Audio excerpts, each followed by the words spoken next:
श्री गणेशाय नमः। श्री रामचरितमानस सुंदर कांड 8वां दोहा।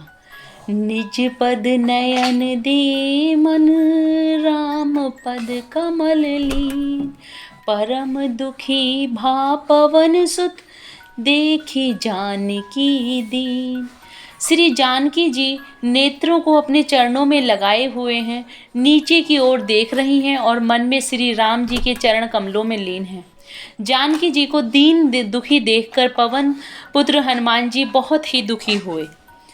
तरु पल्लव महु रहा लुकाई, करहि विचार करो का भाई।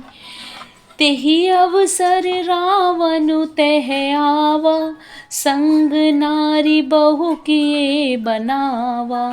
हनुमान जी वृक्ष के पत्तों में छिप रहे और विचार करने लगे कि हे भाई, क्या करूं, इनका दुख कैसे दूर करूं। उसी समय बहुत सी स्त्रियों को साथ लिए सज धज कर रावण वहां आया। बहुविधि खल सीता ही समुझावा, श्याम दान भय भेद दिखावा। कह रावण सुनु समुखी सयानी, मंदोदरी आदि सब रानी। उस दुष्ट ने सीता जी को बहुत प्रकार से समझाया, साम दाम भय और भेद दिखलाया। रावण ने कहा, हे सुमुखी, हे सयानी, सुनो मंदोदरी आदि सब रानियों को। तब अनुचरी करहूँ पन मोरा, एक बार विलोक मम ओरा। त्रन धरि ओट कहती वे देही, सुमिरो अवधपति परम सनेही। मैं तुम्हारी दासी बना दूंगा, यह मेरा प्रण है। तुम एक बार मेरी ओर देखो तो सही। अपने परम स्नेही कौशलाधीश श्री रामचंद्र जी का स्मरण करके जानकी जी तिनके की आड़ करके कहने लगी, सुनो दस मुख खदोत प्रकाशा, कबहु कि नलिनी करही विकाशा। असमन समझु कहती जानकी, खल सुधि नहीं रघुवीर बान की।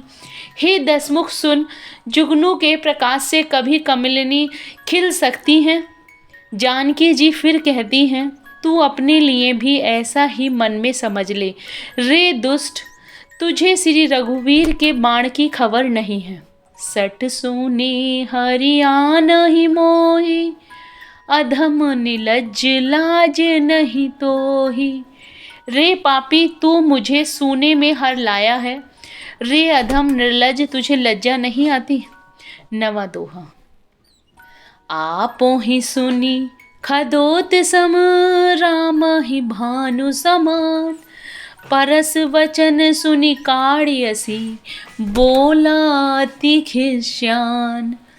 अपने को जुगनू के समान और श्री राम जी को सूर्य के समान सुनकर और सीता जी के कठोर वचनों को सुनकर रावण तलवार निकालकर बड़े गुस्से में आकर बोला, सीता में ते मम कृत अपमाना, कटहूँ तब सिर कठिन कृपाना। नाही ता संपदि मानु मम बानी, सुमखी होती न ते जीवन हानि।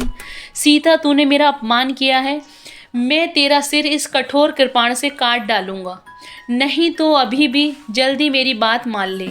हे सुमुखी, नहीं तो जीवन से हाथ धोना पड़ेगा। श्याम सरोज दाम सम सुंदर, प्रभु भुज करी कर सम दस कंदर।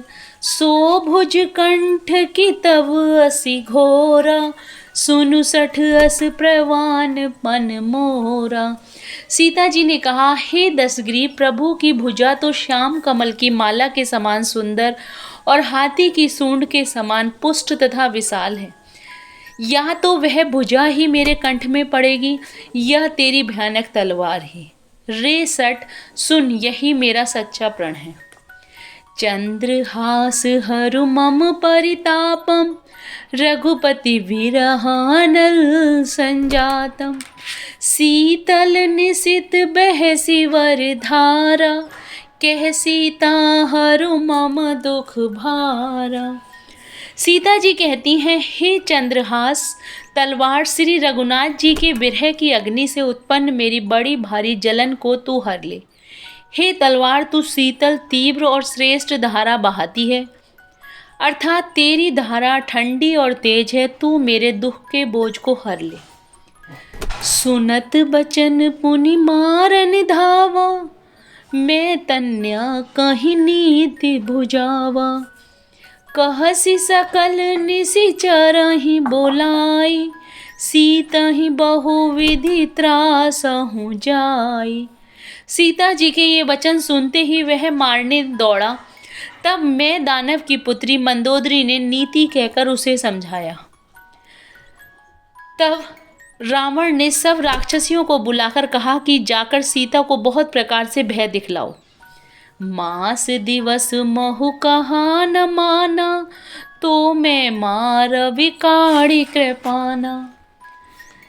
यदि महीने भर में यह कहा न माने तो मैं इसे तलवार निकालकर मार डालूंगा। 10वां दोहा। भवन गया हूँ 10 कंदर, इहा पिशाच निवृंद।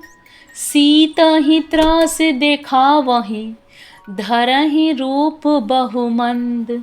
यूं कहकर रावण घर चला गया।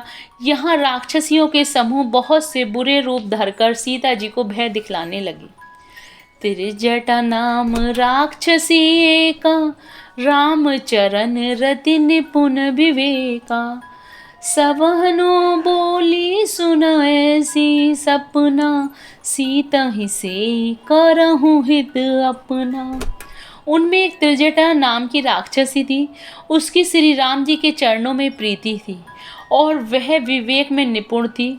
उसने सबों को बुलाकर अपना स्वप्न सुनाया और कहा, सीता जी की सेवा करके अपना कल्याण कर लो। सपने बानर लंका जारी, जातु धान सेना सब मारी। खर आरूढ़ नगन 10 सीसा, मुंडित सिर खंडित भुज बीसा। स्वप्न में मैंने देखा कि एक बंदर ने लंका जला दी, राक्षसों की सारी सेना मार डाली गई। रावण नंगा है और गधे पर सवार है, उसके सिर मुंडे हुए हैं, 20 भुजाएं कटी हुई हैं। एहि विधि सो दक्षिण दिशि जाई, लंका मनहु विभीषण पाई। नगर फिरी रघुवीर दोहाई, तब प्रभु सीता बोली पठाई। इस प्रकार से वह दक्षिण यमपुरी की दिशा को जा रहा है और मानो लंका विभीषण ने पाई है। नगर में श्री राम जी की दुहाई फिर गई। तब प्रभु ने सीता जी को बुला भेजा। यह सपना मैं कहूँ पुकारी, हो ही सत्य गए दिन चारी। तासु वचन सुनिते सब डरी, जनक सुता के चरण परी। मैं पुकार कर निश्चय के साथ कहती हूँ, यह स्वप्न कुछ ही दिनों बाद सत्य होकर रहेगा। उसके वचन सुनकर वे सब राक्षसियाँ डर गईं और जानकी जी के चरणों में गिर पड़ी। 11वां दोहा। जह तह गई सकल तव सीता, कर मन सोच। मास दिवस बीते मोही, मारहि निशिचर पोंछ। तब इसके बाद वे सब जहाँ तहाँ चली गईं। सीता जी मन में सोच करने लगी कि 1 महीना बीत जाने पर भी नीच राक्षस रावण मुझे मारेगा। त्रिजटा सन बोली कर जोरी, मातु विपति संग नीते मोरी। तजो देह करु बेगी उपाय, दुसह विरहूं अब नहीं सही जाई। सीता जी हाथ जोड़कर त्रिजटा से बोली, हे माता, तू मेरी विपत्ति की संगनी है, जल्दी कोई ऐसा उपाय कर जिससे मैं शरीर छोड़ सकूं। विरह ऐसे है हो चला है, अब यह सहा नहीं जाता। आनी काठ रचु चिता बनाई, मातु अनल पुनि देहि लगाई। सत्य करहि मम प्रीति सयानी, सुनि को श्रवण शूल समबानी।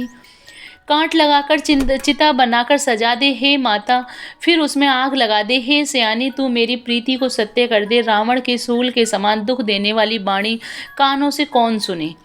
सुनत बचन पद कही समुझायसी, प्रभु प्रताप बल सुजसु सुनायसी। निसिनानल मिल सुनु सुकुमारी, अस कहीं सो निज भवन सिधारी। सीता जी के वचन सुनकर त्रिजटा ने चरण पकड़कर उन्हें समझाया और प्रभु का प्रताप, बल और सुयश सुनाया। उसने कहा, हे सुकुमारी सुनो, रात्रि के समय आग नहीं मिलेगी। ऐसा कहकर वे अपने घर चली गई। कह सीता विधि भा प्रतिकूला, मिलहि न पावक मिटहि न सूला। देखहि प्रगट गगन अंगारा, अवनि न आवत एकहु तारा। सीता जी कहने लगी, क्या करूं, विधाता ही विपरीत हो गया। न आग मिलेगी न पीड़ा मिटेगी। आकाश में अंगारे प्रकट दिखाई दे रहे हैं, पर पृथ्वी पर एक भी तारा नहीं आता। पावक में ससित सर्वत नागी, मनहु मोहि जनि हत अभागी। सुनहि विनय मम विटप अशोका, सत्य नाम करु हरु मम शोका। नूतन किसले अनल समाना, देहि अग्नि जनि करहि निदाना। देखि परम विरहा कुल सीता, सोचन कबहि कलम समस्वीता। जय Shri Ram. Please like and subscribe the channel.